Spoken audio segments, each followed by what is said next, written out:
خالد ابن ولید رضی اللہ تعالیٰ عنہ کو اللہ تعالیٰ نے مشرکین عرب سے اٹھا کے رومن اور پرشین امپائر کے اوپر دے مارا. بڑی extra ordinary personality.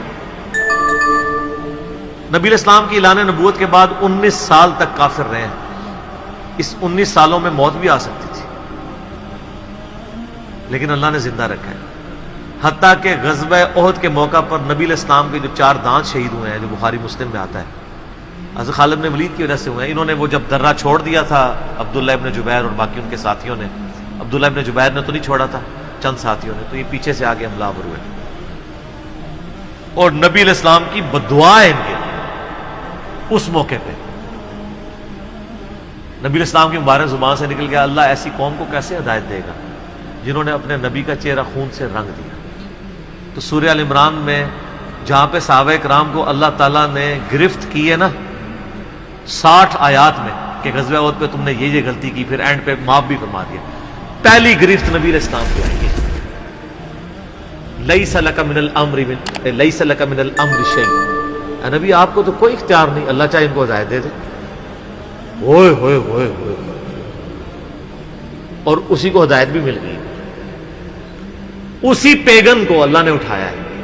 Pagan English میں کہتے ہیں بت پرست. آپ گوگل پہ جا کے لکھیں حضرت خالد بن ولید کا تعارف کہ ایک عرب کا پیگن اللہ نے اٹھا کے اسے رومن اور پرشین امپائر الٹوا دیا.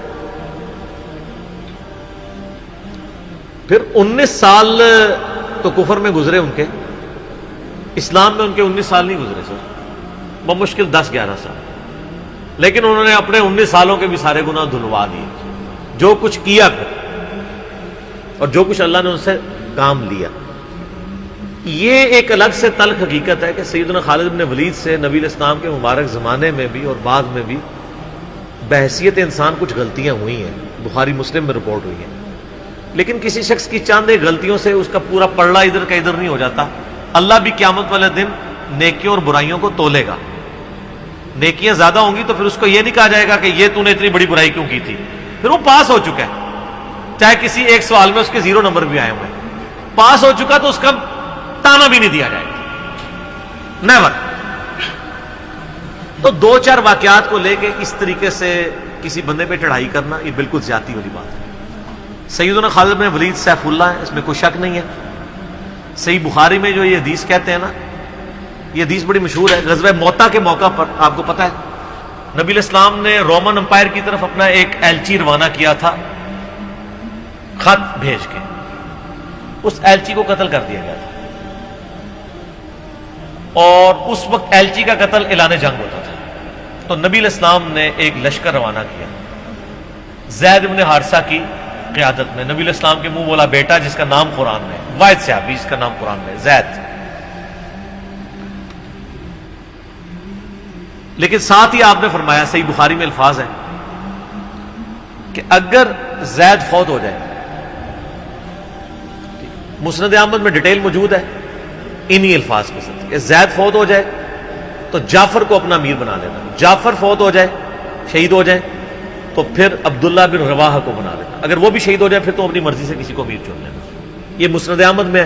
بخاری میں الفاظ ہیں کہ صحابہ کرام کہتے ہیں نبی علیہ السلام مدینہ شریف میں تھے اور آپ علیہ السلام کی آنکھوں سے مسلسل آنسو رواں تھے اور آپ نے کہا کہ میرے زید کو شہید کر دیا.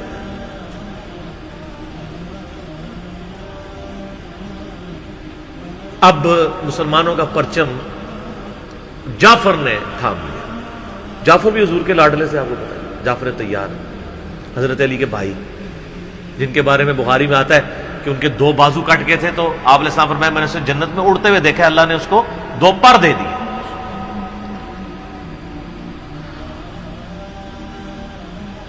نجاشی کے دربار میں انہوں نے ہی، آپ کو پتہ، سورہ مریم پڑھی تھی.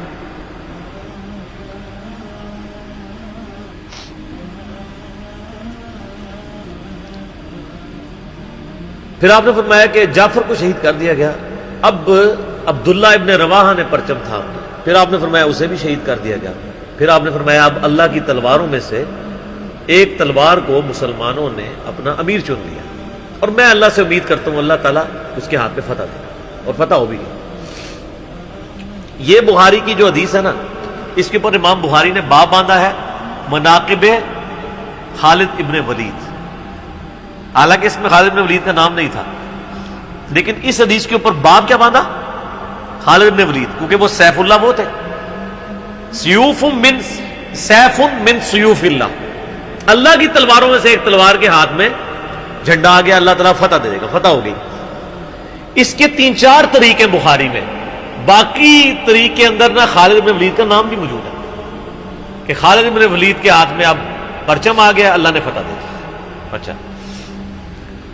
اور وہ فتح یہ ہوئی کہ بہت بڑا لشکر سامنے سے آ گیا تھا، حضرت خالد بن ولید اپنے لشکر کو بچا کے واپس لے آئے. یہ غزوہ موتا تھا، اور صحیح بخاری میں آتا ہے کہ 9 تلواریں حضرت خالد کے ہاتھ میں ٹوٹی تھیں اس دن. 9 تلواریں اس جنگ کے اندر. واپس آ گئے. پھر بعد میں خیر وہ ایک رومن امپائر والا پھر یرموک پہ جا کے کنکلوژن ہوئی نا. یہاں پہ بخاری میں الفاظ ایک طریق میں خالد بن ولید ہے، دوسری میں سیف اللہ، اور امام بخاری نے باب بھی باندھ دیا تو سیف اللہ ثابت ہو گیا. اسی حدیث کا جو طریق مسند احمد میں ہے اس میں الفاظ ہیں اللہ کی تلواروں میں سے ایک تلوار خالد ابن ولید. جامعہ ترمذی میں ایک حدیث صحیح سند کے ساتھ ہے کہ نبی الاسلام کے سامنے سے حضرت خالد ابن ولید گزرے تو آپ نے فرمایا کہ خالد بن ولید کتنا نیک بندہ ہے اللہ کا، اللہ کی تلواروں میں سے ایک تلوار ہے. آپ دیکھیں جس شخص کے لیے نبی الاسلام کی مبارک زبان سے بددعا نکلی، اسی مبارک زبان سے ان کو اللہ کی تلوار کا قرار دے دیا گیا. ذالک فضل اللہ یؤتی من یشاء، یہ اللہ کی بے نیازی ہے. آپ تو کسی ایسے شخص کو معاف بھی نہ کرتے جس کی وجہ سے نبی کے 4 دانت شہید ہوئے. اللہ دیکھیں کیسے کیسے مجرمین کو معاف کر کے کس ایپیکس پہ فائز کر دیتے ہیں، بندے نہیں معاف کرتے. اس طریقے سے صحیح بخاری میں حدیث ہے، حضرت عبداللہ ابن عباس کہتے ہیں کہ مجھ سے سیف اللہ خالد ابن ولید نے خود یہ حدیث بیان کی. تو بخاری میں خود سیف اللہ لقب عبداللہ ابن عباس نے، کہ ایک دن حضرت خالد ابن ولید نبی علیہ السلام کی بیوی سیدہ میمونہ جو کہ میری خالہ بھی ہیں حضرت عبداللہ ابن عباس، ان کے ہاں نبی علیہ السلام کے پاس بیٹھے ہوئے تھے تو انہوں نے بھونی ہوئی دب لا کے رکھی. عربی میں دب کہتے ہیں، دال با دب، اردو میں ہم اسے وہ گو، ویسے گو کا لفظ اپروپریٹ نہیں ہے، سانڈا لفظ ہے اصل میں، چھپکلی سے تھوڑی سی بڑی ہوتی ہے، حلال ہے کیونکہ یہ سبزی خور ہے. ہاں یہ سبزی خور ہے، عربی بڑے شوق سے کھاتے ہیں. گو دب کہتے ہیں. آپ یوٹیوب پہ بھی دب لکھیں نا تو پوری عربیوں کی ویڈیوز کھل جائیں گی. دب لا کے رکھی گئی بھنی ہوئی. تو حضرت خالد بن ولید کہتے ہیں میں بڑے شوق سے کھانا شروع کیا اور حضور مجھے بڑے دیکھ رہے تھے ایسے، وہ یعنی اتنے ذوق و شوق سے کھا رہے تھے. تو میں نے کہا یا رسول اللہ آپ بھی؟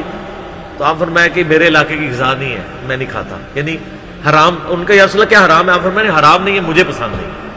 اس سے یہ بھی بات پتہ چلی کہ اگر کسی کو کوئی رزق پسند نہ ہو تو اس میں کوئی گناہ اور عیب والی بات نہیں ہے. یہاں تو کہتے ہیں جس کو کدو پسند نہیں ہے اس کی گردن اتار دو. کہنا نہ ہو قاضی ابو یوسف کی طرف ایک جھوٹا واقعہ مشہور کیا ہوا ہے. وہ اللہ نے یعنی اتنی چیزیں اس لیے بنائی ہیں نا، کسی کو ایک چیز پسند ہوگی کسی کو دوسری، تو اس میں بھی سیف اللہ کے الفاظ ہیں. اس کے علاوہ صحیح مسلم میں ایک حدیث ہے، آپ کو پتا ہے ذوالخویسرہ التمیمی نجدی خبیث جس نے کہا تھا اے محمد اللہ سے ڈر اور انصاف کر. بخاری مسلم دونوں میں آتا ہے. تو آپ فرمایا اگر میں انصاف کرنے والا نہیں تو کون ہے؟ تو وہاں پہ الفاظ ہیں مسلم شریف میں، یہ بخاری میں بھی حدیث ہے، مسلم کے الفاظ ہیں کہ حضرت عمر فاروق رضی اللہ عنہ کا یا رسول اللہ اجازت ہے میں اس منافق کی گردن اڑا دوں. اور وہاں پہ الفاظ ہیں پھر سیف اللہ خالد کھڑے ہوئے، وہاں بھی لفظ ہے سیف اللہ. انہوں نے کہا یا رسول اللہ اجازت دیں. آپ فرمایا چھوڑ دو، لوگ کہیں گے یہ اپنے ساتھیوں کو مرواتا ہے، کوئی کلمہ گو تو تھا نا وہ، اس کی نسل سے بھی لوگ پیدا ہوں گے، ان کے خلاف قتال کرنے والے مخلوق کے بہترین لوگ ہوں گے. اور ابو سعید خدری کہتے ہیں کہ وہ حضرت علی کے زمانے میں جب یہ ظاہر ہوئے تو حضرت علی کے ساتھ مل کے ہم نے ان خوارج کے خلاف قتال کیا تھا. تو یہ مسلم میں بھی سیف اللہ کے الفاظ موجود ہیں. باقی حضرت خالد بن ولید رضی اللہ تعالیٰ عنہ کی پرسنالٹی یعنی بڑی ایکسٹراڈنری ہے. آپ دیکھیں کہ آلموسٹ ان کی جو عمر مبارک ہے وہ بلو 45 تھی جب وہ فوت ہوئے حضرت عمر کے دور کے اندر. حضرت ابوبکر صدیق کے دور کے اندر وہ آرمی چیف تھے.